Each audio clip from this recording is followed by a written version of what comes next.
오늘 함께 은혜 나눌 하나님 말씀 제목은 다윗에게 약속하신 복입니다. 다윗에게 약속하신 복.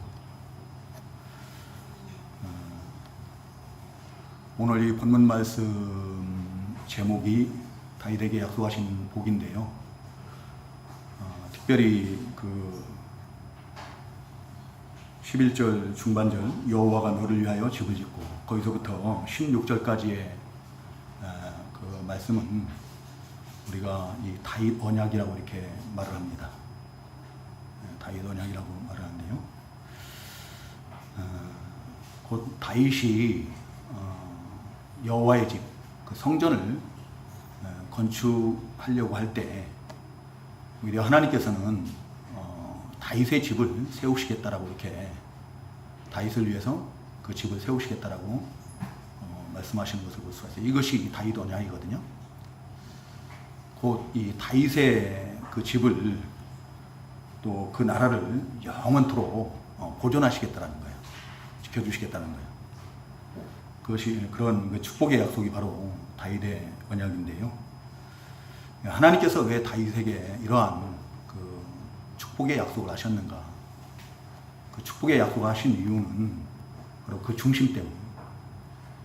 오늘 이 본문에 나타난 그 다윗의 중심은 우리가 2절, 3절에서 1절, 2절 한번 1절, 2절 한번 나가죠. 1절, 2절에 잘 나타나 있는 것 같아요. 같이 읽겠습니다. 시작. 여호와께서 주의 모든 원수를 지르사 왕으로 궁에 평안히 살게 하신 때에 왕이 선지자 나단에게 이르되 볼지어다 나는 백향목 궁에 살거늘 하나님의 괴는 휘장 가운데 있도다. 아멘.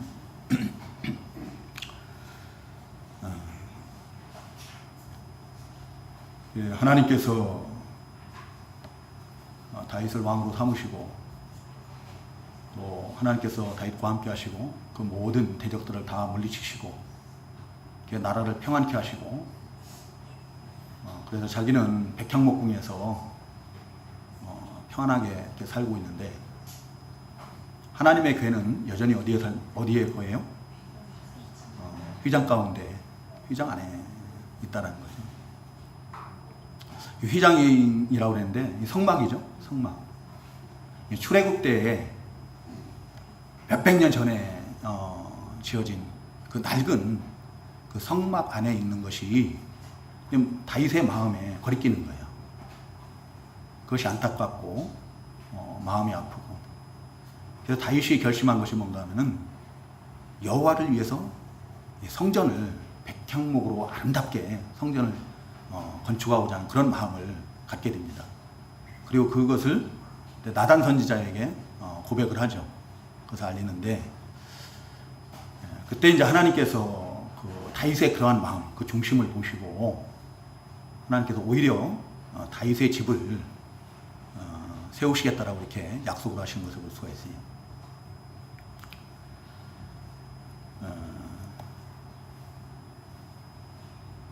우리에게도 어떤 그런 마음들이 좀 있었으면 좋겠어요. 어떤 목사님이 제가 설교를 듣다 보니까 어떤 목사님이 그런 고백을 해요. 자기는 주님을 생각하고 또 연약한 교회를 생각하면은 좋은 집에 사는 것도 죄송하고 좋은 차를 타고 다니는 것도 좋은 옷을 입는 것도 또 좋은 음식을 먹는 것도 다 죄송하다라고 이렇게 얘기를 하더라고요. 우리가 어떤 그런 마음을 가지고 여호와를 위해서 살기를 결심하는 그런 마음, 그런 중심을 가지고 산다면은 우리 하나님께서 우리의 집을 세워 나가실 줄 믿습니다. 우리 성도님들이 그런 마음들을 좀 가졌으면 좋겠어요. 교회의 연약함이 나하고는 아무 무관한 것처럼 그렇게 생각할 것이 아니고 그것으로 좀 마음 아파하고 내가 어떻게 하면은 하나님의 나라를 주님의 몸된 교회를 바로 세워나갈 수 있을까? 그 기도하고 또 방법을 찾고 그 일을 위해서 헌신하고 그러면 하나님께서 우리 집을 우리 자손들을 세워나가신다.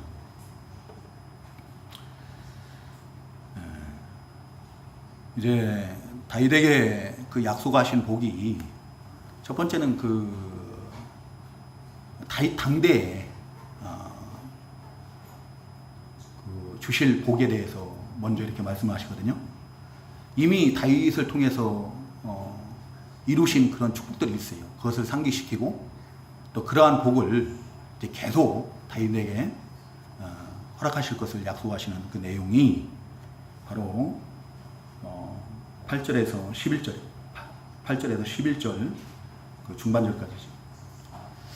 하나님께서는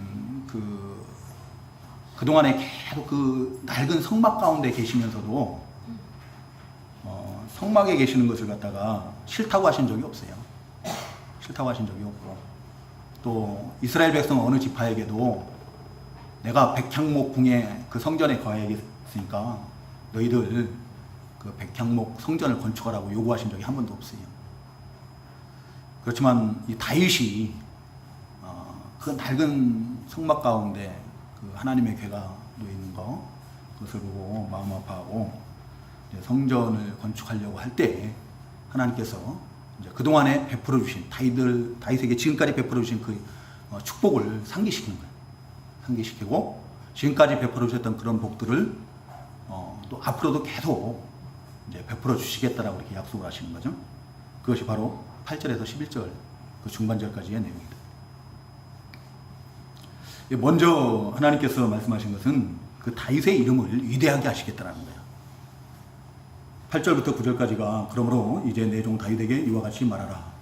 만군의 여호와께서 이와 같이 말씀하시기를 내가 너를 목장 곧 양을 따르는 데에서 데려다가 내 백성 이스라엘의 주권자로 삼고 네가 가는 모든 곳에서 내가 너와 함께 있어 내 모든 원수를 내 앞에서 멸하였은즉 땅에서 위대한 자들의 이름같이 내 이름을 위대하게 만들어 주리라 라고 이렇게 말씀하십니다. 자, 다윗은 우리가 잘 아는 것처럼 뭐 하던 자였어요? 양치기 소년이었죠.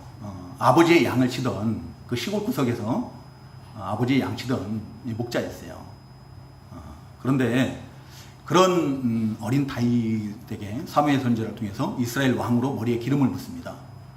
그리고 그 다윗을 이제 이스라엘의 왕으로 세우시고 또 하나님께서 다윗과 함께 하시면서 그 모든 대적들을 다 앞서 싸워주시면서 물리치시는 거예요. 물리치시고 그래서 나라가 안정되고 또 평안을 누릴 수 있도록 이렇게 은혜를 베풀어 주시고 그래서 이 다윗의 이름을 뛰어나게 하시는 거죠. 다윗의 이름을 뛰어나게 하셨는데 위대하게. 근데 우리가 이 왕이 되면은 다 위대한 사람이 될 수 있는가? 그건 아닌 것 같아요. 우리 성도님들 성경에 나오는 왕들 중에 사울왕이라든가 다윗 바로 앞에 왕 사울이죠. 사울이나 또 우리가 잘 아는 악한 왕으로 잘 아는 사람이 아합왕이 있죠. 이스라엘의 북이스라엘의 왕이었던 아합왕.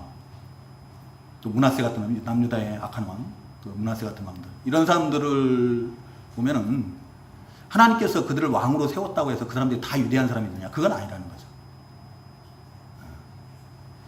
하나님 보시기에 정직하고 다윗의 길로 행했던 왕들은 하나님께 인정받은 왕들은 얼마 안 됐던 것 같아요. 근데 하나님께 인정을 받은 사람들은 그런 왕들은 다 사람들에게도 위대한 왕으로 기억이 되고 그런 것을 볼 수가 있어요. 다윗의 길로 행했던 왕들이 몇 명이나 되는 것 같아요? 우리 성도님들? 몇 명 될 것 같아요? 한 10명 될 것 같아요? 몇 명 될 것 같아요? 4명이 4명. 4명밖에 안 돼요. 북이스라엘 왕국에는 한 명도 없고 남유다 왕들 중에서도 4명밖에 안 돼요. 아사왕, 여호사밧왕, 히스기야왕, 또 누구예요? 요아스인가요? 요시야. 지극히 적은 수만이 하나님께 인정을 받고 그들이 이스라엘 역사에 있어서 위대한 왕들로 기록이 되고 또 기억되어 있는 것을 볼 수가 있습니다. 오늘날 우리들이 다 하나님의 은혜로 택함을 받고 왕같은 제사장이 되고 거룩한 나라가요. 소유된 백성, 하나님의 소유된 백성들이 됐거든요. 그렇지만 우리의 이름을 하나님께서 다 뛰어나게 하시는 건 아니에요. 그렇죠? 어떤 사람의 이름을 높이시고 뛰어나게 하실까요? 위대하게 하실까요? 다윗과 같은 그 중심이 그래야 돼요. 하나님께서 지금까지 내게 베풀어 주신 그 은혜를 생각하면서 감사하고 좀 하나님을 위해서 살겠다라는, 하나님의 나라를 세워나가야겠다라는 그런 중심을 가진 자들을 하나님께서는 기뻐하시고 그들의 이름을 뛰어나게 하시고 높이시고 위대하게 하십니다. 그 교회의 이름이 어디인가요? 명성교회, 서울의 명성교회 김서만 목사님 아세요? 이 김서만 목사님이 어릴 때 주일학교 다닐 때 그 교회가 비가 오면 천장에 물이 새는 거예요. 근데 비가 오면은 이 어린 소년이 잠을 못 자고 교회 가서 그걸 양동이로 받고 있는 거예요. 물을 받아가지고 교회가 더럽혀지지 않게 하기 위해서 그 물을 받아가지고 밤새도록 그 물을 갖다 버리는 거예요. 교회 목사님, 장로님, 전도사님 어느 한 사람도 나와서 그 한 사람 없는데 그 어린 소년 김사만이 나와서 그 물을 양동이에 받아가지고 버리는 거죠. 하나님께서는 그의 그러한 중심을 보시고 오늘날 그런 귀한 종으로 사용하시는 것 같아요. 이게 중심이에요, 중심. 우리의 중심이 과연 얼마나 하나님을 사랑하고 하나님을 위해서 살고자 하는 그런 마음들이 있는가. 하나님의 은혜에 감사하고, 그래서 그 자원함으로, 다윗이 뭐 억지로 하는 거 아니잖아요. 누가 시켜서 하는 거 아니잖아요. 하나님께서 명령해서 하는 거 아니잖아요. 자기 마음으로부터 나오는 거예요. 하나님의 은혜에 감사해서 그런 자원하는 마음, 그 중심을 보시고 하나님께서 그 이름을 높여주신 거죠. 위대하게 하십니다. 그 다음에 그 당대에, 다윗 당대에 하나님께서 허락하시는 복이 뭔가 하면은 그 나라를 평안하게 하시겠다는 거예요. 나라를 평안하게. 우리 하나님은 평강 주시기를 원하시는 하나님이시라 했어요. 어디에 나오죠? 민수기 6장에 보면은, 민수기 6장 26절인가요? 거기에 보면은 하나님은 우리에게 복 주시기를 원하시는데 어떤 복을 주기를 원하세요? 우리를 지키시고 우리에게 은혜 주시기를 원하시고 우리에게 평강 주시기를 원하신다 했으냐. 평강을 주기를 원하시는 하나님이시거든요. 하나님께서 우리에게 평강을 주시는데 어떻게 평강을 주시나? 그 특별히 다윗에게 약속하신 것은 뭔가 하면은 그 정착된 삶을 약속을 하셨어요. 지금까지 이스라엘 백성들은 나그네와 같은 그런 떠돌이 생활을 많이 했거든요. 아브라함, 이삭, 야곱, 그 후에 어떻게 해요? 흉년이들 모여서 애굽으로 이주를 하죠.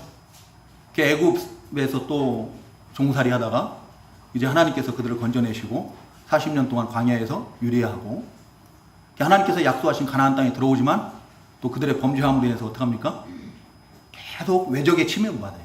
그래서 그들을 피해서 달아나야 되고 숨고 피하고 그런 삶을 살아야 되거든요. 사울왕 때까지 그게 계속이 되는 거예요. 근데 다윗을 통해서 하나님께서 그 나라를 그 원수들의 손에서 벗어나게 하시는 거예요.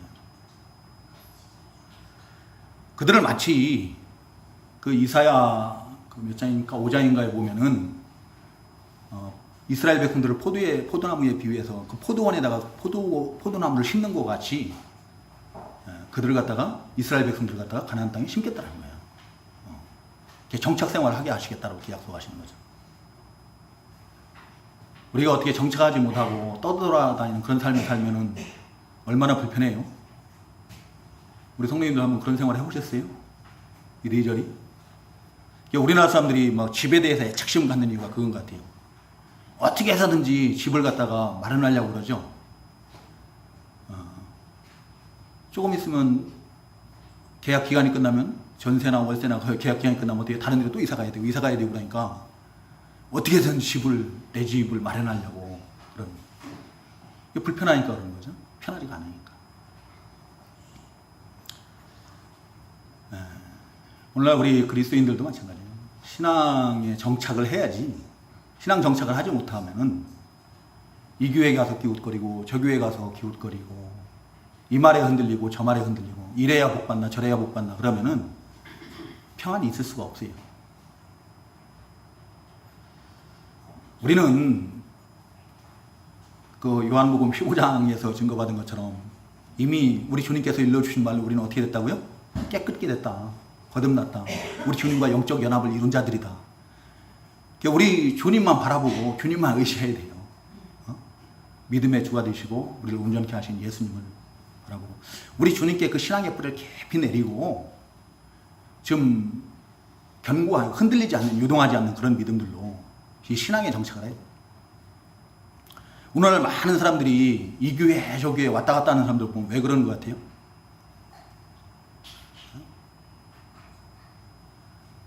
그분들 보면 대부분이 누구를 바라보는가 하면은 사람을 바라봐요. 우리 주님을 바라보지 않고 주님께 신앙의 뿌리를 내리는 게 아니고 목사를 바라보고 사무를 바라보고 장로님을 바라보고 교회 성도들을 바라보고 교회의 어떤 외형들을 바라보고 그러는 거죠. 우리가 주님과 굳게 영적 연합을 이루면은요, 주님만 바라보면, 주님만 의지하면은 흔들릴 이유가 전혀 없어요.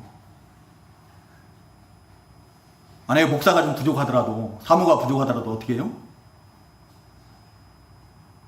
하나님은 선하신 하나님이시라는 걸 믿거든요.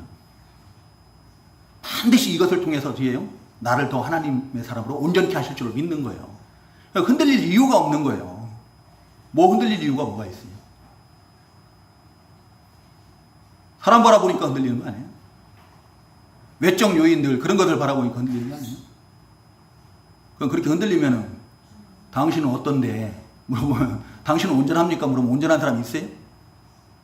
지상 교회는 온전한 교회 없어요.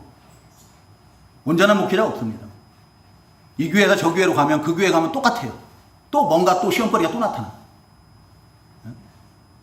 그래서 저는 이단이 아니면은 한 교회에서 뿌리를 내리라 이거예요. 이래저래 이 교회 저 교회가 기웃기웃 하지 말아요.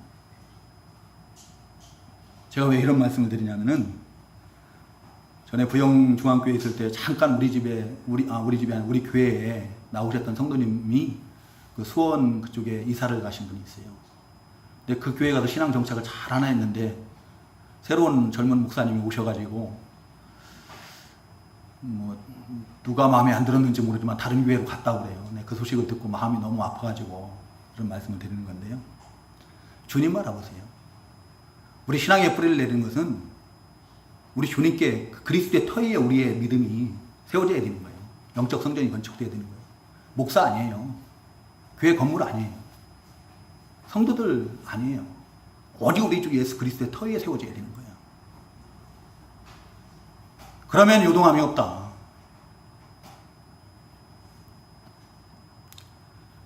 우리 하나님께서는 우리 주님을 이 땅에 보내시고 우리 주 예수 그리스도의 터위에 우리 신앙을 정착할 수 있도록 우리 주님과 영적 연합을 이루도록 은혜를 베풀어 주셨어요.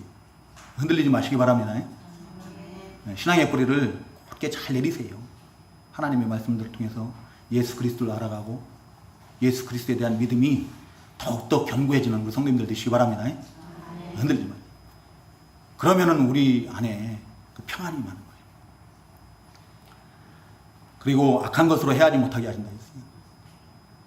악한 것은 뭐 여러 가지가 있겠죠. 그 전염병과 같은 그 악한 질병도 악한 것이고 또 뭐 자연재해 같은 거 있잖아요. 요즘 우리나라가 그동안 계속 가물었었는데요. 가뭄, 또 홍수, 또 지진, 기근 뭐 이런 것들도 다 악한 것이죠. 또 전쟁과 같은 거 이런 것들, 테러와 같은 거 이런 거. 특별히 오늘 본문에서는 그 악한 원수들이 있어요. 대적들. 블레셋이나 미디안과 같은 그런 이웃 나라들. 이스라엘이 조금만 연약하면 어떻게 해요? 침략해가지고 이스라엘 백성들 것을 다 탈취하고 포로로 잡아가고 그러는 악한 원수들.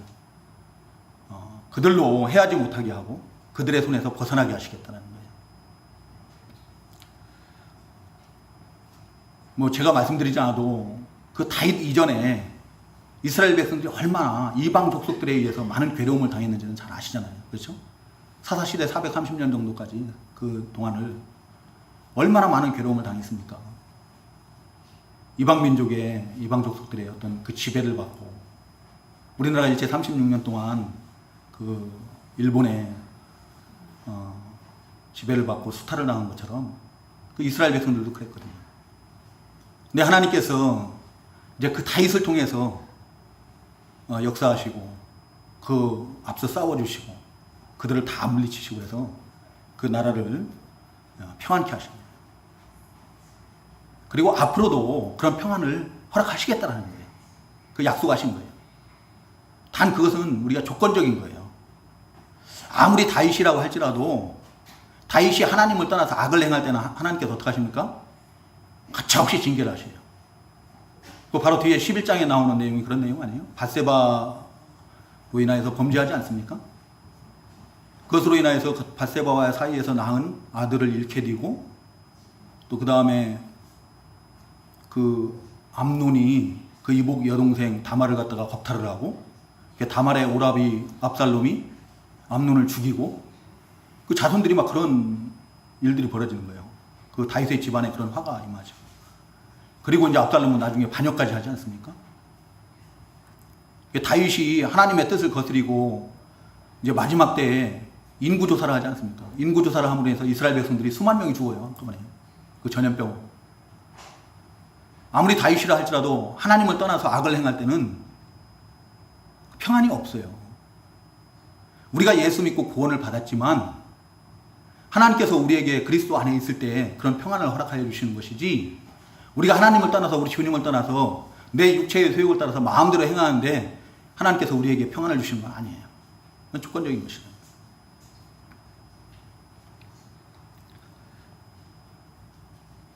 시편 91편인가요? 거기에 보면은 지존자의 은밀한 가운데 거하는 자들, 지존자 하나님이에요.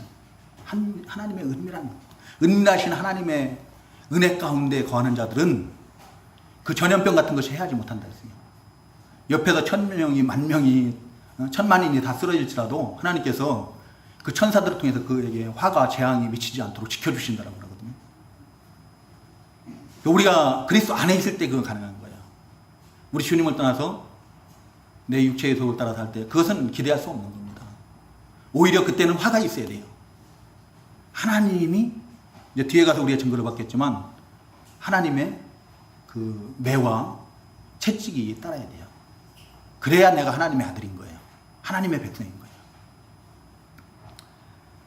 우리 하나님께서는 모든 그런 환난, 평안 이런 것들도 주장하시는 분이신 줄로 믿으시기 바랍니다. 그런 말씀이 있는데요.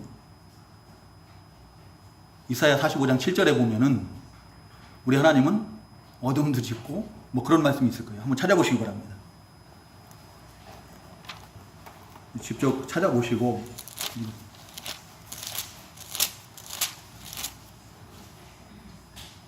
이사야 45장 7절 빛도 짓고 어둠도 창조하시고 평안도 짓고 환난도 창조하나니 나는 여호와라 이 모든 일들을 행하는 자니라. 같이 읽어보겠습니다. 이사야 45장 7절.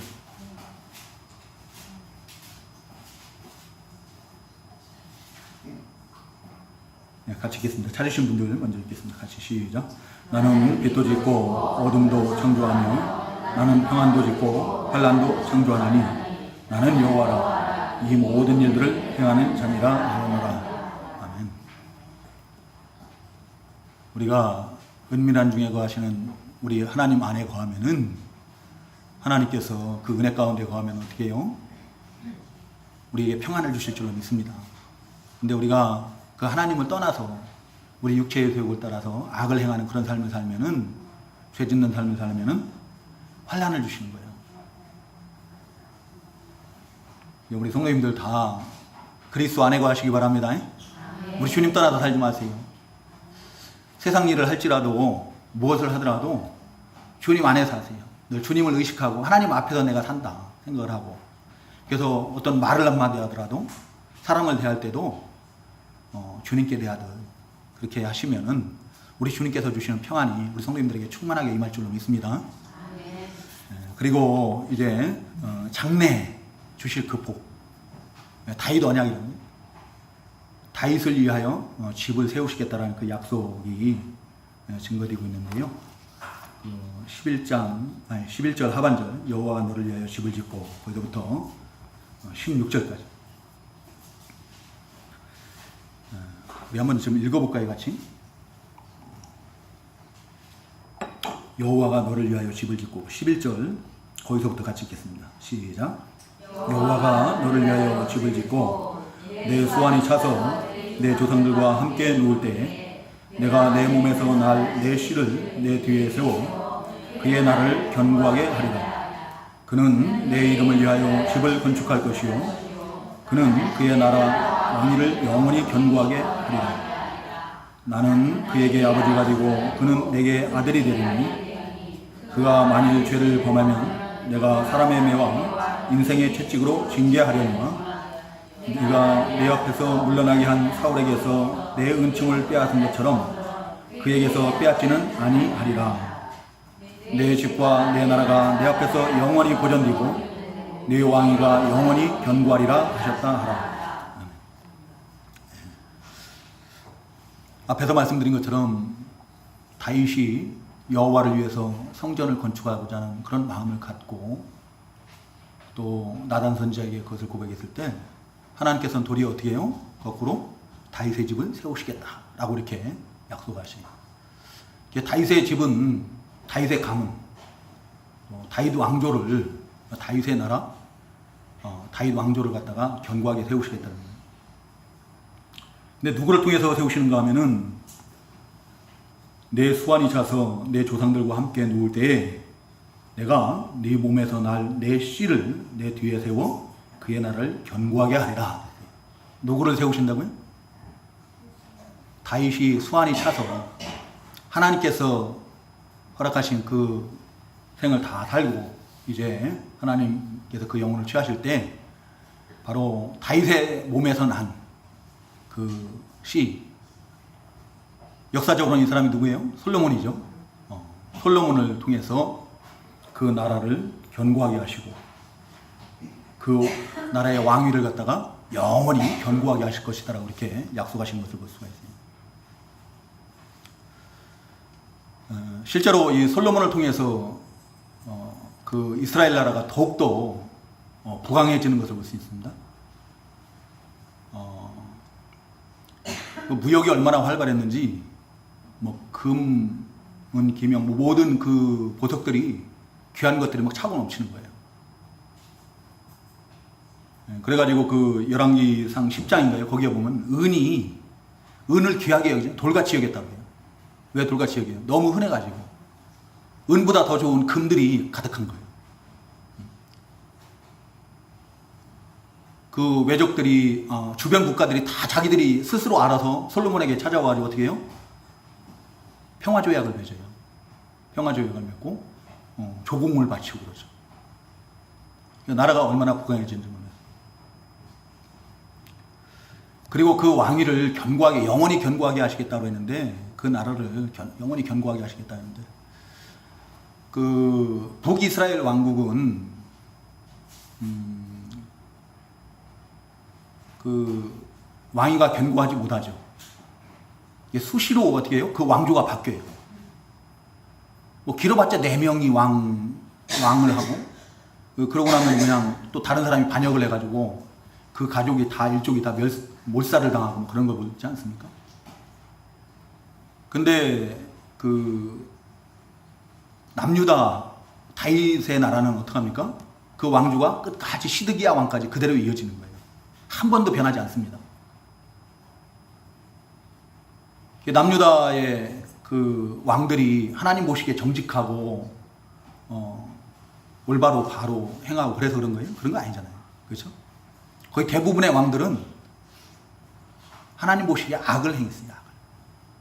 그렇지만 하나님께서 그 왕조를 끝까지 이렇게 시드기야 왕 때까지 바벨론에 의해서 패망하기까지 이어가시는 이유는 다윗에게 한 약속 때문에 그래요.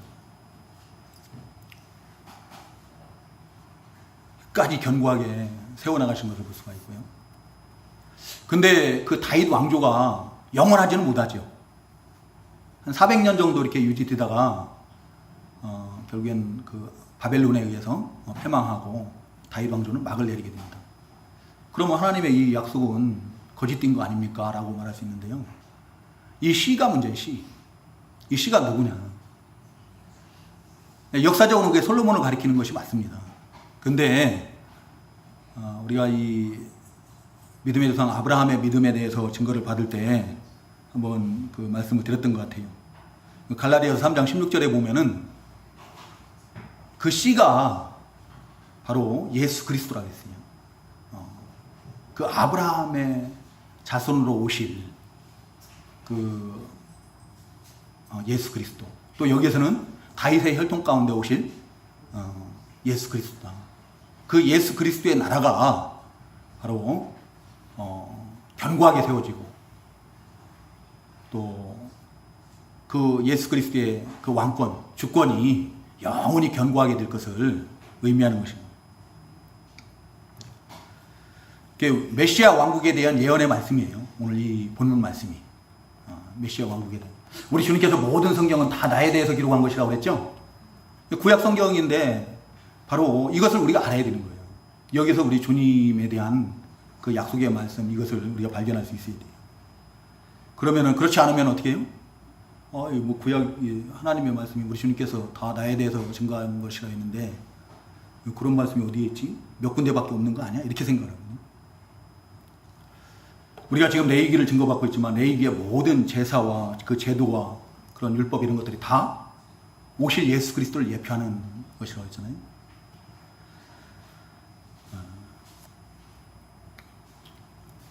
그리고 이 두 번째로 그 성전을 다윗의 때에는 허락지 않으시는 거죠. 다윗에게는 허락지 않으시고 다윗의 마음은 아시지만 그 마음은 받으셔요. 그렇기 때문에 다윗을 축복하시는 거 아닙니까? 마음은 받으시지만 그 성전 건축하는 것은 다윗에게 허락지를 않으시고 그 뒤에 세움받을 그 솔로몬을 통해서 세우게 하시죠. 우리가 이 솔로몬에 의해서 세워진 성전을 갖다 솔로몬 성전이라고 그러죠. 아름답게 아주 웅장하게 지어진 모습을. 그렇지만 앞에서 증거받은 것처럼 그 솔로몬이 바로 장차 오실 예수 그리스도를 예표한다는 거죠. 그 평화의 왕으로 오실 솔로몬이 샬롬이에요. 샬롬이 무슨 뜻이라고요? 평화예요. 평강. 평화의 왕으로 오실 그 예수 그리스도를 통해서 이제 세워질 그 하나님의 집, 성전. 자, 예수 그리스도가 참 성전이에요. 구약의 모든 그 성막이나 성전은 다 오실 예수 그리스도, 참 성전 되신 예수 그리스도를 예표하는 것들이다. 그 부속품 하나하나까지 다 그래요. 등대라든가 떡상이라든가 뭐 이런 것들이 휘장이라든가 이런 것이 다 예수 그리스도를 상징하는 것들이거든요.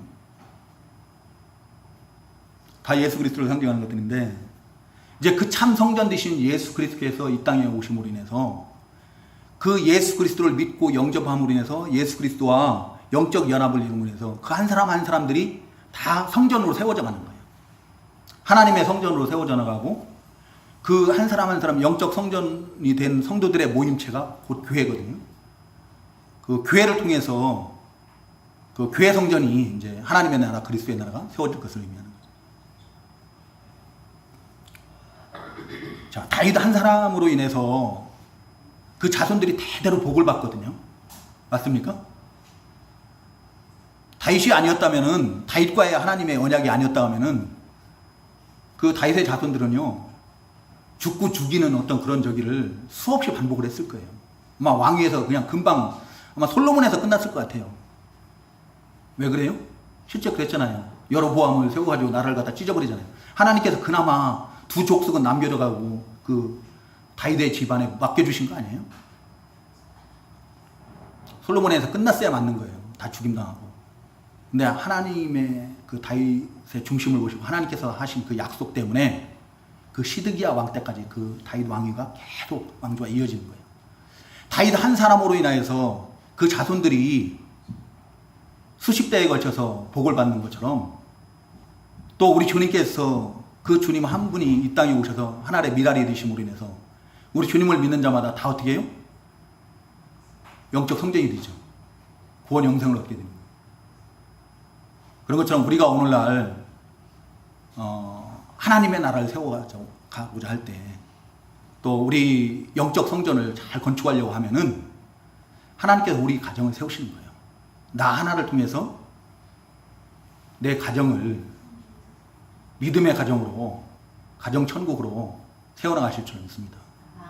그리고 그 자손들을 대대로 수천 대에 이르기까지 믿음의 계대가 끊이지 않도록 믿음의 반석 위에 세우시고 구원의 복을 허락하실 줄 믿습니다.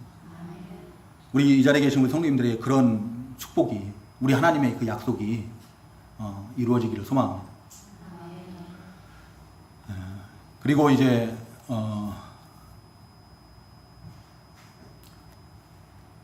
14절에 보면은 나는 그에게 아버지가 되고 그는 내게 아들이 되리니 그가 만일 범죄하면 내가 사람의 매와 인생의 채찍으로 징계하려니와.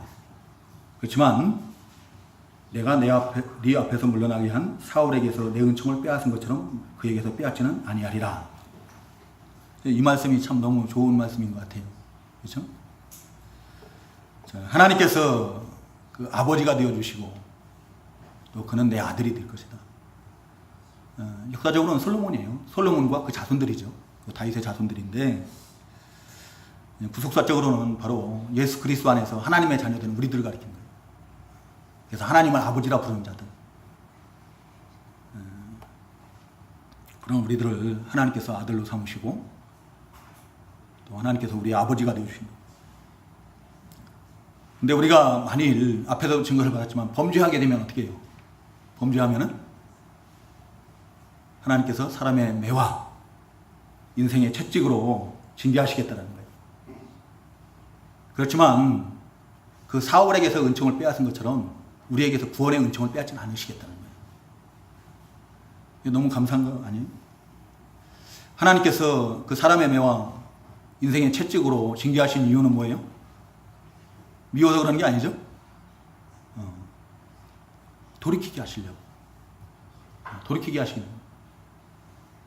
구원을 잃지 않게 하시기 위해서. 그냥 그대로 살다가는 어떻게 해요? 지옥 불못에 던져질 수밖에 없으니까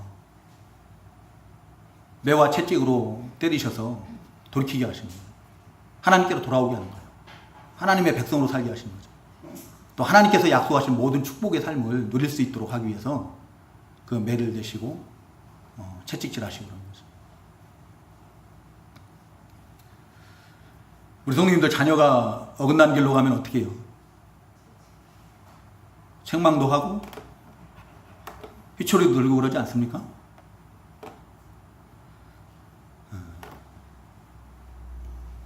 그런 것처럼 우리 하나님께서도 마찬가지예요. 우리를 하나님의 자녀로 삼으셨기 때문에, 우리는 하나님의 아들들이기 때문에 우리가 어긋난 길로 갈 때, 죄악된 길로 갈 때 하나님께서는 그냥 버려두지 않는다. 그 길을 계속하면은 영원 지옥 멸망에 떨어질 수밖에 없기 때문에 그곳에서 건져내시기 위해서, 구원의 길로 인도하시기 위해서 그 매를 드시는 거예요. 이스라엘 백성들이 그 남유다 다윗의 자손들이 계속 악을 행하지 않습니까?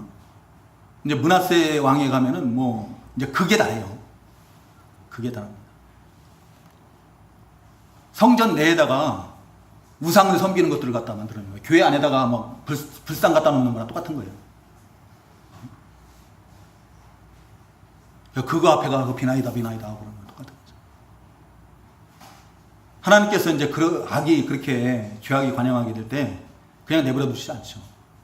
마침내 그 바벨론을 통해서 그들을 징계하시는 거예요. 포로로 끌려가고. 근데 하나님께서 그들을 그렇게 하신 이유가 버리시기 위한 게 아니라는 거죠. 그렇죠? 버리시기 위한 것이 아니고 그들을 다시 돌이키게 합니다. 그들이 흩어진 그곳에서 하나님께서 에스겔서 11장 6절인가 그거 보면요, 잠시 동안 성소가 되어주시겠다고. 그 이방 나라 여러 나라에 그들이 포로로 잡혀가고 흩어져 살게 되지만 그곳에서 그들이 하나님을 찾을 때 자신들의 죄를 깨닫고 하나님께로 돌이키면은 그곳에서 그 포로된 생활이 얼마나 비참한 생활이겠어요. 자기들이 하나님 앞에 범죄함으로 인해서 이런 비참한 삶을 살게 되었구나 라고 이제 깨닫고 회개하고 돌이킬 때 그때 하나님께서 만나주시겠다는 거예요. 찾고 부르짖으라는 거예요. 그럼 너희들 돌이켜 하겠다. 다시 회복시켜 주시겠다라고 하거든요. 하나님의 궁극적인 목적은 우리에게 책망하시고 징계하시고 채찍질하시고 그런 이유는 우리를 사랑하시기 때문이에요. 히브리서 12장 그 6절인가요? 거기 그 이후에 보면 그러지 않습니까? 하나님께서 사랑하신 자들마다 채찍질 하시는 거예요. 징계를 하시는 거예요. 그 받으신 아들들마다 징계하신다고 그랬어요. 하나님께서 징계하시는 것이 곧 책망하시는 것이 뭐라고요? 하나님의 아들로 대우하는 거라요. 하나님의 아들로. 우리 성도님들 그 말 믿으시면 아멘 하시기 바랍니다. 만약에 그것이 없으면은 징계가 반드시 있어야 되는데 내가 원하는 길로 갈 때 징계가 있어야 되는데 만약에 없으면은 나는 하나님의 아들이 아니라는 거예요. 사생자라는 거예요. 얼마나 무서운 말입니까? 그런데 하나님께서 내가 원하는 길로 갈 때 책망하시고 징계를 하신다 하면은 하나님께서 나를 포기하지 않으셨다는 얘기거든요. 나를 버리지 않으셨다는 얘기예요. 나를 버리지 않고 끝까지 그 구원의 길로 영생의 길로 인도하시기 위해서 바로 채찍질하시고 책망하시고 그런다는 거예요. 우리 하나님은 결코 포기하지 않으십니다. 채찍질하시고 책망하시고 그 징계하시는 거 그게 하나님 마음에 기쁘실 리가 없잖아요. 그렇죠? 우리 성도님들 자녀들 채찍질 해봤어요? 마음이 기쁩니까? 자녀들 혼내고 나면 마음이 기쁜 사람이 어디 있어요?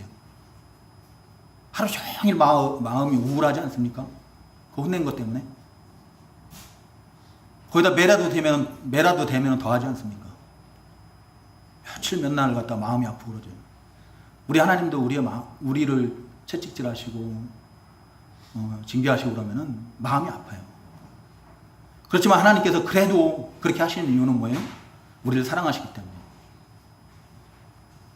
우리로 하여금 돌이켜서 우리 하나님께서 그 약속하신 그 모든 축복들을 다 누리게 하시기 위해서 우리를 통해서 하나님의 영광이 좀 드러나게 하기 위해서 또 구원 영생을 얻게 하기 위해서 그렇게 하시는 줄을 믿으시고 우리 성님들 오늘 제가